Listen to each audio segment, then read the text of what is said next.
দিনটা ছিল 16ই ফেব্রুয়ারি 2025 রবিবার। পাঠভবন ডানকুনির চিরসবুজ প্রাক্তনী সমিতির তরফ থেকে আয়োজন করা হয়েছিল স্বেচ্ছায় রক্তদান শিবির। সমাজ কল্যাণমূলক এই উদ্যোগটি দ্বিতীয় বছরে পদার্পণ করল। ছেলে এই স্কুলে ভর্তি হওয়ার সুবাদে স্কুল থেকে খবর পাওয়ার পরই আমার বর এক কথায় স্বেচ্ছায় রক্তদান শিবিরে যোগ দিতে ইচ্ছা প্রকাশ করলো। একদিকে চলছে যারা রক্ত দেবে তাদের বিভিন্ন শারীরিক পরীক্ষা নিরীক্ষা, অপরদিকে স্কুলের সঙ্গে যুক্ত বিভিন্ন গণ্যমান্য ব্যক্তির উপস্থিতি ও তাঁদের অমূল্য বক্তব্য আমরা শোনার সুযোগ পেলাম। স্কুলে এসেই আমার ছেলে প্রথমেই দৌড়ে চলে গেছে মন্টেশ্বরী বিভাগের পাশে পার্কে। সেখানে কিছুক্ষণ দোল্লা খেয়ে স্কুলের সামনের মাঠে ছেলে দৌড়ে বেড়াচ্ছে বুড়ির সুতো ধরার। সরু সরু তুলোর রোঁয়ার মতো উড়ে বেড়াচ্ছে চারিদিকে। ছোটবেলা থেকেই জানি এটাকেই বুড়ির সুতো বলে, তবে কোন গাছ থেকে আসে ঠিক বলতে পারবো না। ছেলের সঙ্গে চলে এসেছি স্কুলের ভিতরে প্রাইমারি বিভাগে। আমাকে নিয়ে সে পৌঁছে গেছে তার ক্লাসে, ক্লাস 1-এর সিরিজ সেকশানে। ক্লাসে নিজের বসার জায়গা দেখিয়ে এখন আবার আমাকে নিয়ে চলেছে স্কুলের বাইরে। বাবাই ওখানে লাইন দিয়েছে রক্ত দেবে বলে। ছেলে তো ব্যাপারটা বুঝতেই পারছে না, কেন বাবাই শুলো, কি হচ্ছে, এইগুলো সবই ওর কাছে নতুন।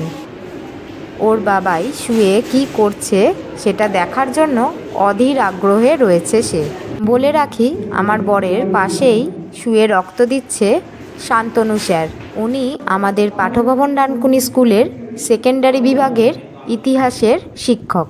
আমি আর আমার ভাই যেহেতু এই স্কুলেই পড়েছি, তাই প্রত্যেকটা শিক্ষক শিক্ষিকাই আমাদের খুব কাছের মানুষ। রক্ত দেওয়া হয়ে যাওয়ার পর সবাইকে 10 মিনিট বসতে দেওয়া হয়েছে। বাক্সে দেয়া রয়েছে কিছু খাবার। আমার বর এখন সেটা খায়নি, বলল বাড়ি গিয়ে খাবে। ওনারা বললেন বাক্সের ভেতরে একটা জুস আছে, ওটা অবশ্যই খেয়ে নিতে। ছেলে আর বাবা মিলে তাই জুসটা ভাগ করে খাওয়া হলো। এদিকে বাবাই বসে আছে আর আমার ছেলে বারবার ঘুরে ঘুরে চলে যাচ্ছে তার ক্লাসের দিকে।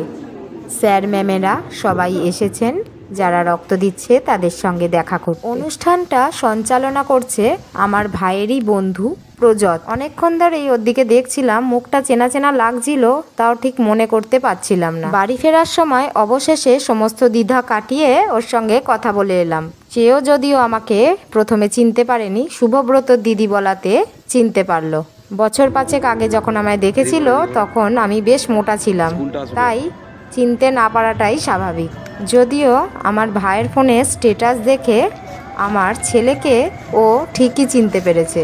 স্কুলে আজ অনেকক্ষণই কাটালাম, ছাত্রী হিসেবে তো বটেই, সাথে অভিভাবিকা হিসেবেও। চলে এসেছি বাড়ি। চলো এবার তোমাদেরকে দেখাই ছোট্ট কাগজের পাউচের মধ্যে উপহার হিসেবে কি পেল আমার বর। প্রথমেই হাতে উঠে এলো একটা পিচবোর্ডের কলম। জিনিসটা হাতে পেয়ে দারুণ লাগলো। জীবনে প্রথম এই রকম একটা কলম হাতে পেলাম।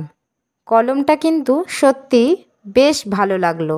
চলো এবার দেখা যাক এই ছোট্ট বাক্সটার মধ্যে কি আছে। বাক্সটার মধ্যে থেকে বেরিয়ে এলো 3টে ছোট ছোট কাগজের খাম। খাম 3টের বাইরে কালি দিয়ে লেখা আছে 3টে নাম। একটায় লেখা রয়েছে মেরিগোল্ড অর্থাৎ গাঁদা ফুল, দ্বিতীয়টায় রয়েছে বটল গর্ড অর্থাৎ লাউ, আর তৃতীয়টায় রয়েছে কক্সকম্ব অর্থাৎ মোরগ ঝুঁটি। খামগুলোর ভেতরে রয়েছে 3টে ছোট ছোট বলের আকারে সংরক্ষণ করা গাছের বীজ, যা উপহার হিসেবে সত্যিই অমূল্য। এর মাধ্যমে আমরা এটাই বার্তা পাই যে গাছ লাগাও, প্রাণ বাঁচাও। প্রত্যেকটা মানুষের হাতে এইভাবে সংরক্ষিত গাছের বীজ তুলে দিয়ে বৃক্ষরোপণ করার মাধ্যমে পৃথিবীকে আবার সবুজ করে তোলার ছোট্ট প্রয়াস করেছে পাঠভবনের চিরসবুজ প্রাক্তনী সমিতির সদস্যরা।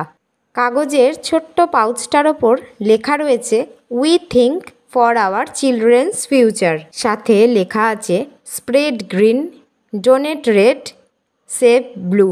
পাঠভবন ডানকুনির চিরসবুজ প্রাক্তনী সমিতির তরফ থেকে এই ছোট্ট বার্তা আমাদের শিখিয়ে দেয় অনেক কিছু। সমাজের কল্যাণে এগিয়ে আসুক আমাদের ভবিষ্যৎ প্রজন্ম, এটাই কাম্য।